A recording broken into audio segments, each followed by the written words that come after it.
Sorry, Aaron. My name is David. I'm one of the team here. And I have another confession to make. You might remember last week I said I was an evangelist. I'm an imperfect father, okay? I have 4 daughters. I've now practiced for 37 years being an imperfect father. I would ask for a show of hands, but I'm sure it would be probably unanimous. However, today is Father's Day, and it's incredibly important, the passage that we're looking at, because Jesus returns to his hometown. Now, this is not about him being a father, and it's actually not even about his earthly father, who was Joseph, who stepped in. Remember, Jesus is the Son of God and a miraculous birth, but it's about the reaction to the people in his hometown who presume they know his story, and they presume they know all the things going on. So, to begin that, though, something happens when he goes back to his hometown that is a little unusual, and it has to do around miracles, whether or not he performs as many miracles as he's done in other places, or if it is that he cannot perform any miracles, or there's all kinds of questions about miracles. So what that's probably going to have us do is to talk about, well, what is a miracle to you? Because to them, the hometown, they were expecting something amazing, or maybe not. And so it's a reaction to it. What makes something that happens a miracle to you? And ultimately, does it matter? Does it change what you believe or what you do? Perhaps you associate miracles with a Catholic tradition. When I was working in a camp in Santa Fe, New Mexico, I went into a church called Loretta Chapel. It was actually not a church. It was a chapel for a girls' school that had miraculous stairway. Now, it's the same stairway, but 2 different photographs.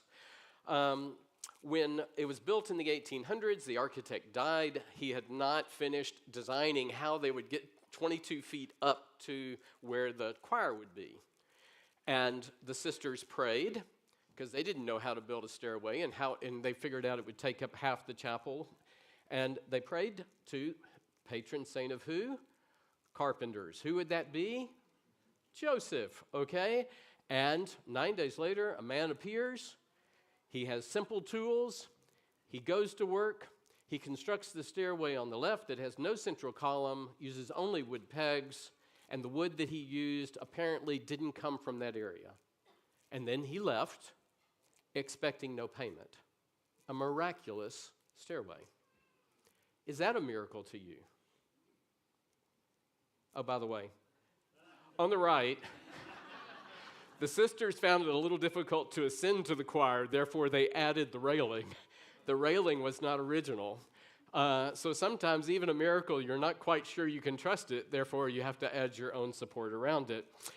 Next, perhaps a miracle to you would have been Friday night if it was 5-1 Scotland, and they swept their group and they lift the Euro trophy undefeated and walk away. Perhaps that would be a miracle to you and to everyone else. 200,000 fans, is that correct? 2% of the population of Scotland went to Germany for the match.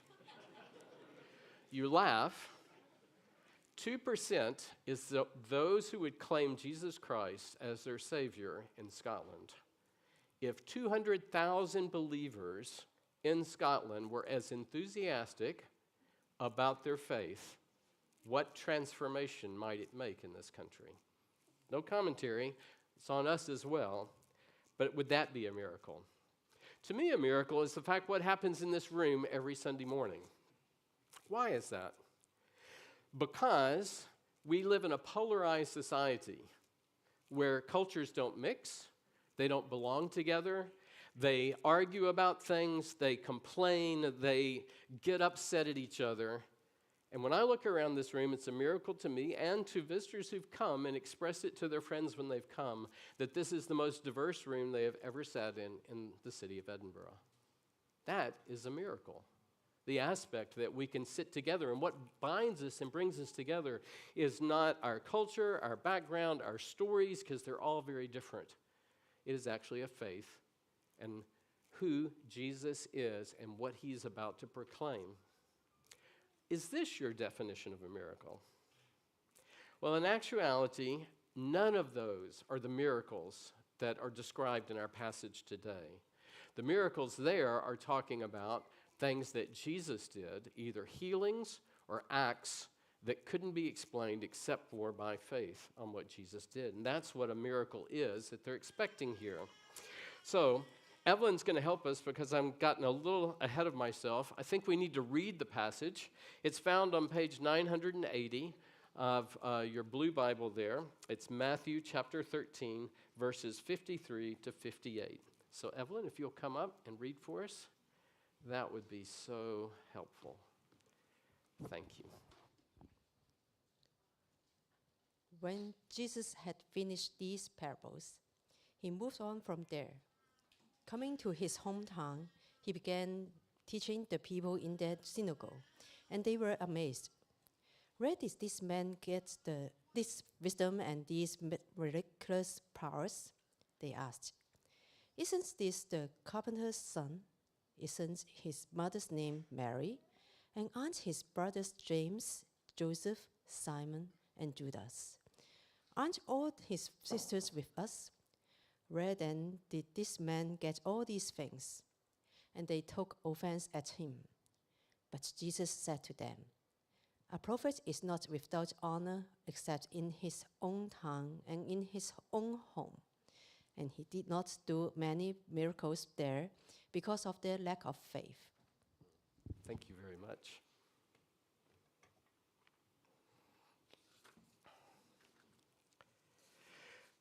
So Jesus had just finished, put you back into context, this teaching called the Kingdom Parables. And he moves from teaching to now going back to his hometown. And so why would he go back home? Well, you might remember a few chapters, or maybe a month ago, let's say that Jesus was teaching his disciples in a house in his adopted home of Capernaum. Remember, he was born where? Bethlehem. We're not talking about his birthplace, but he lived and grew up in a town called Nazareth. But he moved as an adult to a place called Capernaum. So that this is, you can almost claim three hometowns here, okay? But the hometown we're describing here is that of Nazareth. Well, his mother and his brothers came to see him when he was teaching. And while Jesus was talking to the crowd, his mother and brothers stood outside wanting to speak to him. Someone told him, your mother and brothers are standing outside wanting to speak to you. He replied to him, who is my mother and who are my brothers? Pointing to his disciples, he said, here are my mother and my brothers. For whoever does the will of my Father in heaven is my brother and mother. Okay, so he puts them off. He doesn't speak to them as far as we know. Maybe this is him going back to find out what they wanted. I mean, we don't really know why he went back to his hometown, but he did go back to his hometown. And when he went there, he went into the synagogue and he began to teach those who had known him from birth and knew all of his family. There is something overwhelming about going back to your hometown, particularly if you grew up in the church and you go back into that church. And I've had this experience of trying to speak in my home church. And I know they're thinking, because I'm thinking, that was the 8-year-old little boy who wouldn't ever listen, was always causing problems, and I thought nothing good would ever come of them. Okay, maybe your experience is very different, but I know that's what they thought in my hometown and when I went back to my home church, because that was who I was at that moment. But sometimes people get frozen in that moment. But we're going to look at coming to his hometown, he began to teach them in the synagogue, and they were amazed. What does the word amazed mean in this context? We use that word quite a bit in our common vernacular. We say, oh, that's amazing. Oh, gosh, I'm amazed at X, Y, or Z, whatever that might be. In this context, the word actually means that they were stunned, they were shocked, that it has this connotation of something being hit and it leaves an impression on it. That's not the same of amazed as the coolest thing I have ever heard in my life. They were shocked that he could teach these things and that he could do these things. This is how the people responded. Well, first of all, let's talk about, then they could do, why couldn't they rejoice? Back on target, thank you. Why couldn't they be excited about the fact? Nazareth has a very poor reputation, by the way. In fact, when one of Jesus' new disciples goes to find his friend and ask him, hey, we found the Messiah, the Son of God, the prophet who is promised, and he is from Nazareth. This was Nathanael's response. Nazareth? Can anything good come from there? An expectation of nothing good can come from there. So maybe this would be, wow, let's embrace him. Let's celebrate him. Let's make him the hometown hero that we've never had. And perhaps they could use his celebrity to then begin to, I don't know, they could set up stalls and do tours. And, well, actually, I've been to Nazareth. Guess what? There are stalls. There are tourist things. They now celebrate his renown, but not at that moment.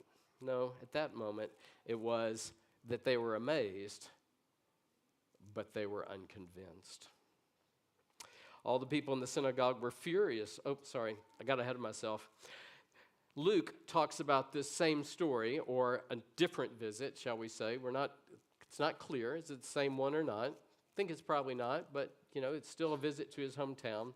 And all the people in the synagogue were furious when they heard this. Their reaction was not welcoming. They were unconvinced. In fact, they were not only unconvinced, they tried to kill him. All the people in the synagogue were furious when they heard this. Then they got up, drove him out of town, and took him to the brow of the hill on which the town was built in order to throw him off the cliff. But he walked right through the crowd and went on his way. They were amazed, but they were not convinced. And they continue on then in Matthew, in the passage that we're looking at. Where did this man get wisdom and these miraculous powers, they asked. Isn't this the carpenter's son? Isn't his mother's name Mary? And aren't his brothers James, Joseph, Simon, Judas? Aren't all his sisters with us? Where did this man get all these things? The question of where gets both the wisdom of the teaching and the powers of the miracles they have either heard about or seen.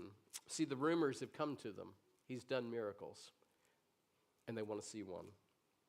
They only look at his background and his family and his growing up, and they find they cannot understand how he knows so much. They don't know, even though Jesus has tried to explain this before. Remember what Ed talked about last week? This is the verse that precedes the beginning of the passage that I'm teaching. He said to them, therefore, every teacher of the law who has become a disciple in the kingdom of heaven is like the owner of a house who brings out of his storeroom new treasures, as new as well as old. This is how he can do it. He is following his Father. He's set a path, and he's following that path, and he encourages us to follow that path. But he doesn't force anyone to believe these things. The miracles aren't there to amaze you to the point where you have no conclusion, you have no say in it. People can walk away and be unconvinced, even if the miracle is for them. That's why the passage is so important to us. It shows us a crowd who rejects his teaching and miracles. And that is a valid response to what Jesus does, because otherwise there would be no free will, no choice in the matter. We have to see the things that he does, hear the teaching that he shows, and make a choice on our own to respond to it. And this crowd took offense at him. Amazed, but unconvinced. In fact, offended. The word offense can also be translated as scandalized, or they stumbled over. They were so scandalized that he could teach and do these miracles that they had a visceral response to it. But rather than cause them to believe, they rejected it. And how does Jesus respond? He doesn't get mad. He doesn't get angry. He doesn't say, look, if you didn't like that one, I'll show you another one. This one's going to be even bigger than the last. He actually seems totally unsurprised by the response. And the reason for that is that's the way the Jewish people had traditionally treated the prophets. They had rejected them. They basically had go to their hometowns and they would not embrace them. It's almost this, so who do you really think you are? Are you better than us? We all went to the same school together. We all played together. Why do you think you have something more special or something different to offer? And their own human nature got in the way. In Luke's account of the previous visit, what was it that the teaching that carried him, that they said, we want to throw him off the cliff? It was this. Jesus said to them, surely you will quote this proverb to me, physician, heal yourself. And you will tell me, do here in your hometown what we have heard that you did in Capernaum. Truly I tell you, he continued, no prophet is accepted in his hometown. I assure you that there were many widows in Israel in Elijah's time, a previous prophet, and the sky was shut for 3.5 years, and there was severe famine throughout the land. Yet Elijah was not sent to any of them, one of the children of Israel, but he was sent to Zarephath in the region of Sidon. And there are many in Israel with leprosy at the time of Elisha. We've got two different prophets here, Elisha and Elijah. And he actually cleansed a man of leprosy, but it wasn't a Jew. It was their enemy, the conquerors. So they got so angry because why would God do miracles for other people? We're the chosen people. I think that's what this hometown is almost expressing in their rejection of Jesus. The fact that we know who you are, we know where you came from, but there was a cost. And he did not do many miracles there because of their lack of faith. Wow. Wow. The verse brings me back to my introduction. What's a miracle to you? They were expecting these miracles that they'd heard about, that he'd done in Capernaum and other places. But Jesus, what is it that you're going to do for us? In Mark's account of the story, we find that he could not do any miracles there except lay his hands on a few people who were ill and heal them. He was amazed at their lack of faith. Oh no, now we have the amazed words back. But it's been reversed. The amazement is not with what Jesus has done. The amazement is from Jesus to the fact that they have no faith. One thing that ties together all the stories that I gave as examples of miracles is that they all require a bit of a kernel of faith. Okay, the sisters who were praying at the chapel to figure out how to get a stairway, they had to have a little faith somebody's going to turn up and fix their problem of getting to the choir loft. Scotland, well, okay. You have to have a kernel of faith that Scotland's actually going to sweep and win and not be disappointed, sadly, again. The whole aspect of us gathering together, what would it take to destroy that aspect? We have to have a kernel of faith to come here and believe that we can be a body that's multicultural, that can sit together, that can share and love and encourage each other. You have to have a bit of a faith in that. There is a difference, though, between, not ready to go there yet, some faith and no faith. This is a response of no faith. But perhaps you're like that crowd, and that is not surprising to you, their reaction. You've heard or seen Jesus do amazing miracles for others, and you ask, why not me? Two questions come to mind in studying this. Is it possible that Jesus can do miracles or cannot do miracles? Either he can or he cannot. You can't have both. Jesus has the power to do miracles, or Jesus does not have the power to do miracles. And if he can, why doesn't he? If Jesus can do miracles, why does he do them sometimes and for some people and not for others? And this text indicates my faith is somehow connected to this.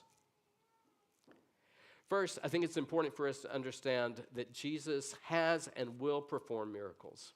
The New Testament writers document this in the life of Jesus, as well as through the lives of the early followers and after Jesus' death and resurrection. Nothing in Scripture seems to indicate that this was not accepted by the New Testament church, that Jesus did miracles. And we have 2,000 years now of that this has not been a question for those who believe.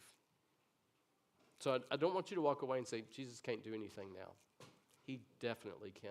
Many of you sitting in this room can talk about the miracles and the amazing teaching that you've learned from the wisdom of Jesus. And the second thing I think that we need to look at is, okay, well then why is it important to understand that Jesus performs miracles? 4 simple things that might help you as you think about why miracles are in the New Testament. Miracles show that Jesus had love and compassion for those around him. Then you might say, well, why didn't he have it for everyone? That's a following question, okay, that we'll have to come to grips with.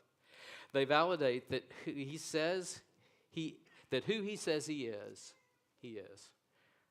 That sounded like a complicated way to say Jesus claimed to be the Son of God, and the signs prove that. In fact, signs are what John, in his account of the life of Jesus, refers to. There are 7 major signs in that gospel that Jesus proves who he is. They invite us to believe. He sometimes performs miracles for people who have faith in him, and often encouraging them to verbalize that faith. And in the accounts of healings that we have throughout the scripture, there is this aspect where they have to say faith, including one man who said, help my unbelief, so that he could actually see that miracle happen. But sometimes he heals, and we don't know the backstory, and we have no idea if that person ever comes to faith in him.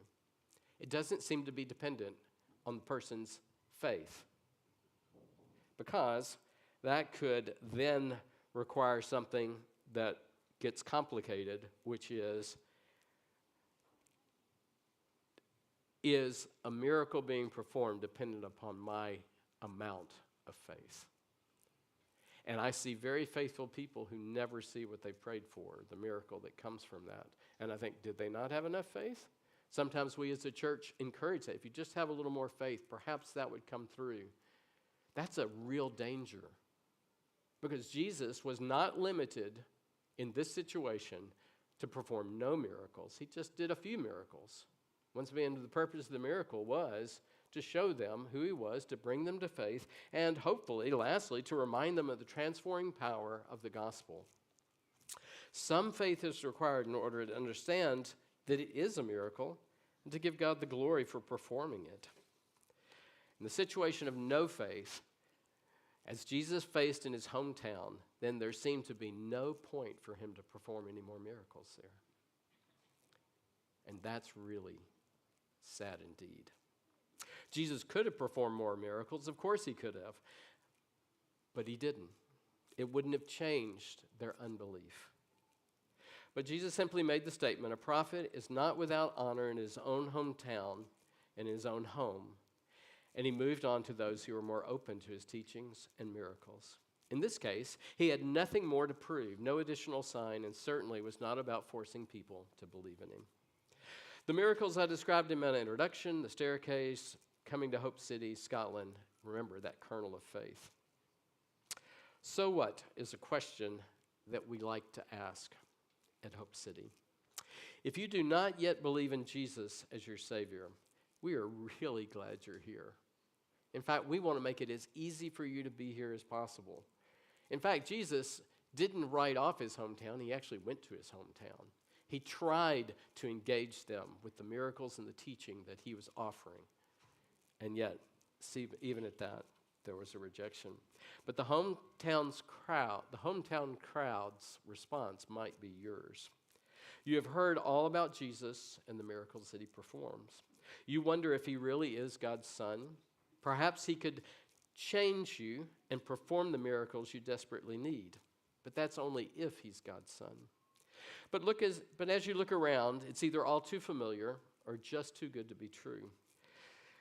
You keep looking for the catch, and you want to debunk the myths. You want to not be made a fool of by asking for a miracle, and then maybe it not coming. Perhaps you've even seen one or experienced one, but explained it away as just good fortune or coincidence. You were not ready to have faith and to give God the glory because you couldn't entertain that this was true. My prayer today is that this would be a day of a miracle happens in your life. Be willing to be amazed in a positive way. A faith journey can begin with a very small step, such as a simple prayer. And that's the way my journey began, and many in this room. What's the greatest miracle that Jesus has ever performed in my life? I think that's an important question for us to consider. Here's the greatest miracle he's performed in my life. He forgave my sin, restored me to a right relationship with him, and transformed me to where when I go back to my hometown, I am somewhat unrecognizable. Not because of any accomplishment or travel or success that I might have had in life, but because of what Jesus did. And that is what sets me apart, the transformation of the gospel. And it is a miracle every time it happens. If you believe in Jesus, well, now it gets a little more complicated. There are some deep theological questions that you kind of have to grapple with in dealing with miracles. I've listed a few that might be there, or maybe I haven't. Let's go back to this one, mission activator. All right, getting ahead of myself. If you believe in Jesus and you have had that radical transformation that I've just described there, then I want to give you a caution. Your faith does not make miracles happen or not happen. Remember, I talked about the fact that that would be diving into some difficult areas. But I do want to give God the glory when miracles do happen. I want to be bolder in my request when I pray. I believe that this comes when I understand more of his will in my life and in your life. And while I'm being bolder in my request, I want to be bolder in praying for other people. One of the things that we've talked about is the Lord's Prayer, which is painted on the wall, and it's an understanding of thy will be done on earth as it is in heaven. Understanding what God's will is, not just my own list of wants or needs, and that I would pray and see those things happen. And so, but what about those neighbors who rejected Jesus? And what about the hometown crowd that I go back to who can still remember me at 8 and the miserable things that I did to make their life sad? Some of them probably thought I would be the last person to come to faith in Jesus. They wrote me off. They said there wasn't a chance. He's too far from God. Perhaps there are people in your life that you also have written off, that you say there's no way. They cannot come to faith. I want to be bolder in praying for those people. We had a neighbor one time that I'm not going to tell you what I didn't unkindly said about that neighbor in private, but they were the last person who I ever would thought about.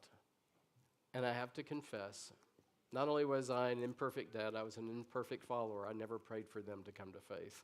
I just wanted them to quit hassling me and quit threatening to take me to court and all those other things. I wasn't bold enough to pray that they might come to faith. But I want to be that type of believer. I want to be somebody that does that. One of the mission activators in the journals that, if you didn't pick them up last week or know about them, they're a journal that would help us process this summer, is this concept of the fact that belief that anyone can come to faith in Jesus as Savior. Not only did that include me, but it includes the people around me. And so I want to be about that. I want to be bold in that. I want us to take a little time to reflect. I don't want to ever write anybody off. Normally what we would do is interact and maybe discussion questions. But today I've put 3 questions that I want you to reflect personally on. Chun's going to come and play a little music for us, and Ian as well. And then we'll sing a song together. But I want you to consider these questions individually, and maybe later, sometime this week, share with somebody and see what God's speaking to you. Thanks, guys.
Jesus Christ is Lord. He is Lord. He is Lord. He is risen from the dead, and He is Lord. Every knee shall bow, every tongue confess that Jesus Christ is Lord.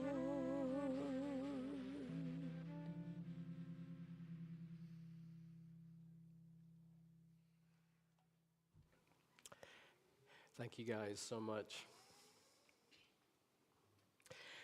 Thank you for taking a little time to consider the passage and the questions it raises. I would encourage you to take one of the Step Out journals that we talked about, spending time this summer looking at what is it that moves us towards sharing our stories with others, work through the scriptures and the material.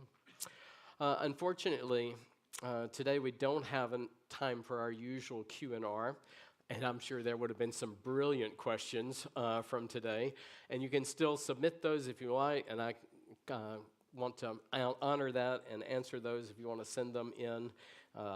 You can, I think it's called questions@hopecityedinburgh.org. Did I get the address right? Okay. And I'd be happy to respond to those.